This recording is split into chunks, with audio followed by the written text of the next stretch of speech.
Hello दोस्तों। पिछली video में हमने जाना कि क्लासिफिकेशन वन के अंदर हमारे सेंटेंस के कितने टाइप्स होते हैं।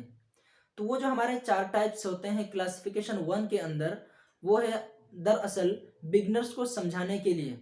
और असल जो हमारा टाइप है सेंटेंस का, कि सेंटेंस की तकसीम, सेंटेंस के टाइप्स क्या क्या हैं, वो असल है क्लासिफिकेशन टू में।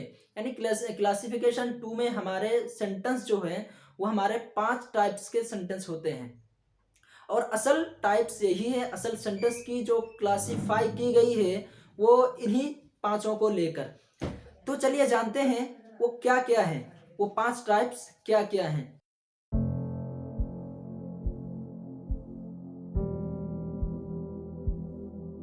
तो सबसे पहले आता है आपका डिक्लेरेटिव सेंटेंस, उसके बाद आता है आपका इंपेरेटिव सेंटेंस, उसके बाद फिर इंटरोगेटिव सेंटेंस आता है, और चौथे नंबर पर आता है आपका एक्सक्लेमेटरी सेंटेंस, और पांचवें नंबर पर आता है आपका ऑप्टेटिव सेंटेंस। तो चलिए दोस्तों, आज हम इन्हीं पांचों को वन बाय वन जानेंगे कि ये पांच क्या क्या हैं।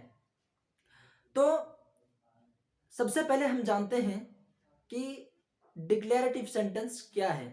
डिक्लेरेटिव सेंटेंस किसे कहते हैं, डिक्लेरेटिव सेंटेंस क्या बताता है।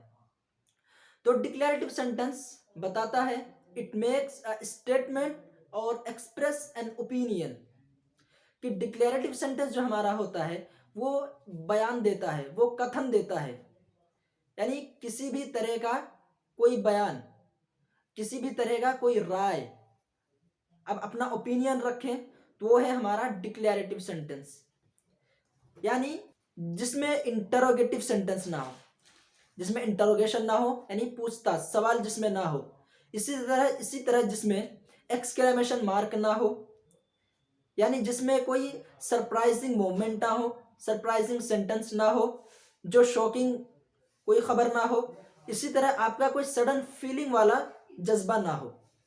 तो जो इन सब चीज़ों से खाली हो वो होता है हमारा डिक्लेरेटिव सेंटेंस। तो चलिए इसके कुछ एग्जांपल्स देख लेते हैं। यहाँ आपके सामने 4 सेंटेंसेस हैं। आपके सामने बात आई थी स्टेटमेंट की और ओपिनियन की। तो यहाँ आपके लिए 2 स्टेटमेंट वाली सेंटेंसेस है और 2 सजेशन यानी मशवरा। ओपिनियन जिसे कहते हैं राय, वो असल में क्या है, मशवरा। तो 2 सेंटेंसेस आपके मशवरे के हैं, 2 सेंटेंस आपके स्टेटमेंट के हैं, यानी बयान, कथन। ठीक है। तो इन चारों सेंटेंस में आप देख सकते हैं कहीं भी कोई सवाल नहीं है, किसी तरह का कोई हुक्म नहीं है, इसी तरह का कोई रिक्वेस्ट नहीं है, इजाज़त नहीं है, ना ही कोई सरप्राइजिंग, कोई शॉकिंग, ना ही कोई सडन फीलिंग वाला ऐसा कोई सेंटेंस है। तो जो इन सब से खाली हो, जिसमें ये तमाम चीज़ें ना पाई जाए, वो है हमारा डिक्लेरेटिव सेंटेंस। तो ये था हमारा डिक्लेरेटिव सेंटेंस। अब जानते हैं इंपेरेटिव सेंटेंस के बारे में कि ये कैसे अमल करता है, इंपेरेटिव सेंटेंस कैसे बनता है, इंपेरेटिव सेंटेंस क्या है। तो इंपेरेटिव सेंटेंस है हमारा it makes command, request and order. ये किसी को हुक्म देने के लिए, किसी से रिक्वेस्ट करने के लिए इंपेरेटिव सेंटेंस बोला जाता है।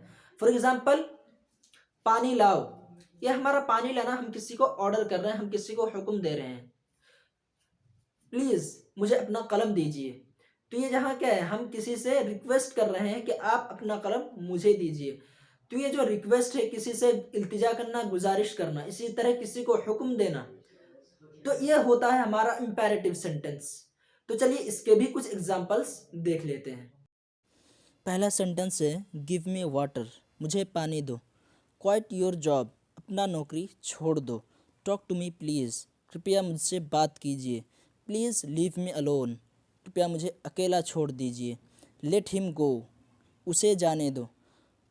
तो यहाँ पे हमने देखा कि जब हम किसी से कुछ गुजारिश करते हैं, कुछ दरख्वास्त करते हैं, या किसी को हम हुक्म करते हैं, तो हम इस तरह के हम सेंटेंसेस बोलते हैं, और यही होता है हमारा इम्पेरेटिव सेंटेंस। तीसरे नंबर पर है इंटरोगेटिव सेंटेंस। इंटरोगेटिव सेंटेंस क्या है, it ask something. Interrogative sentence में कुछ पूछा जाता है, कोई भी सवाल या कोई भी चीज़ जो पूछी जाए, यानी वो सवालिया जुमला, जिसे उर्दू में कहा जाता है सवालिया जुमला, प्रश्न वाला वाक्य। ठीक है। तो इसमें कुछ पूछा जाता है। अब वो पूछना कई तरीके से हो सकता है, आमतौर पर 4 तरीकों पर इस्तेमाल किया जाता है।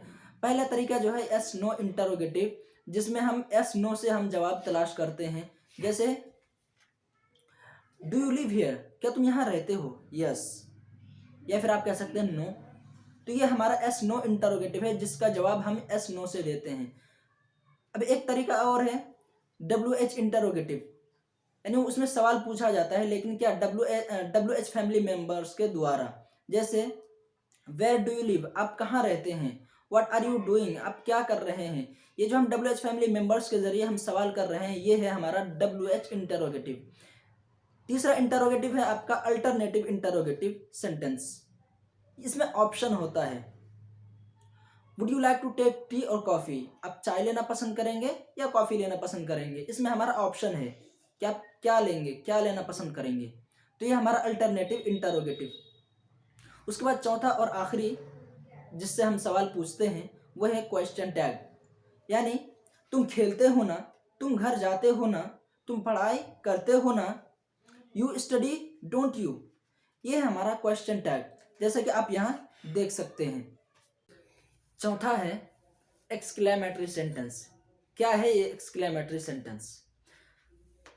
तो आसान लफ्ज़ों में बस आप इतना समझ लीजिए कि बहुत ज़्यादा खुशी की हालत में, बहुत ज़्यादा गमी की हालत में, बहुत ज़्यादा गुस्से की हालत में, या आपके सामने कोई ऐसी सूरत पेश आ गई कि आप बहुत ज़्यादा हैरान हो गए, तो इन तमाम सूरतों में, इन तमाम हालतों में जो शब्द आपको मुंह से निकल जाए, जो लफ्ज़ आपके मुंह से निकल आए, वही है आपका एक्सक्लेमेटरी सेंटेंस। फॉर एग्जाम्पल, मान लीजिए सालों बाद आपका दोस्त आपके सामने आ गया, तो उस वक्त आपके मुंह से क्या निकलेगा, उस वक्त आप अपना एक्सप्रेशन कैसे देंगे, आप उस वक्त जो रिएक्शन देंगे आप कैसे देंगे? यही बोलेंगे वाह व्हाट अ सरप्राइज, मैं एकदम खुश हो गया, क्या बात है। तो ये सब जो है ना, क्या है, ये तो वाह व्हाट अ सरप्राइज इंग्लिश में है, लेकिन अगर आप अपने लफ्जों में समझना चाहते हैं, क्या बात है यार, ये क्या है, ये भी आपका एक्सक्लेमेटरी सेंटेंस है, लेकिन ये किस में है, हिंदी में है। और इंग्लिश में अगर आप बोलना चाहते हैं, वाह what a surprise, long time no see, बहुत दिन हो गए आपके देखे। तो ये तमाम सेंटेंस जो मैं बोल रहा हूं आपके सामने, ये तमाम क्या है, ये तमाम एक्सक्लेमेटरी सेंटेंस है। इसी तरह बहुत ज़्यादा गुस्से की हालत में किसी ने आया, किसी को आपने बक दिया, ठीक है, कल तो आपने कहा था कि मैं आऊँगा, ये भी एक्सक्लेमेटरी सेंटेंस में आता है। इसी तरह बहुत ज़्यादा एक्साइटमेंट वाली मोमेंट हो, बहुत ज़्यादा खुशी हो, बहुत ज़्यादा गम में कोई लफ्ज़ आप निकाल रहे हैं, तो इन तमाम सूरतों में जो लफ्ज़ आपके मुंह से निकल रही है वो है आपका एक्सक्लेमेटरी सेंटेंस। पांचवा और आखिरी जो टाइप है सेंटेंस का, वो है ऑप्टेटिव सेंटेंस। चलिए समझते हैं ऑप्टेटिव सेंटेंस क्या है। ऑप्टेटिव सेंटेंस है जब हम प्रेयर के लिए कोई लफ्ज़ बोलते हैं, कोई सेंटेंस बोलते हैं। इसी तरह कोई विश के लिए हम कोई सेंटेंस बोलते हैं, हम विश मांगते हैं या दुआ करते हैं किसी के लिए, भगवान आपको लंबी उम्र दे, ये है हमारा ऑप्टेटिव सेंटेंस। इसी तरह अल्लाह आपको सलामत रखे। तो जो लफ्ज़, जो सेंटेंस हम दुआ के लिए इस्तेमाल करते हैं, वो है हमारा ऑप्टेटिव सेंटेंस। इसी तरह आप विश मांग रहे हैं, अपना ख्वाहिश मांग रहे हैं, आई विश कि आप कामयाब हो जाएं, आई विश कि आपकी शादी जल्दी हो जाए। तो ये जो हम विश मांग रहे हैं, अपना इच्छा मांग रहे हैं, तो ये भी हमारा क्या है, ये ऑप्टेटिव सेंटेंस में आता है। I hope you have understood now this concept. Thank you so much for watching the video.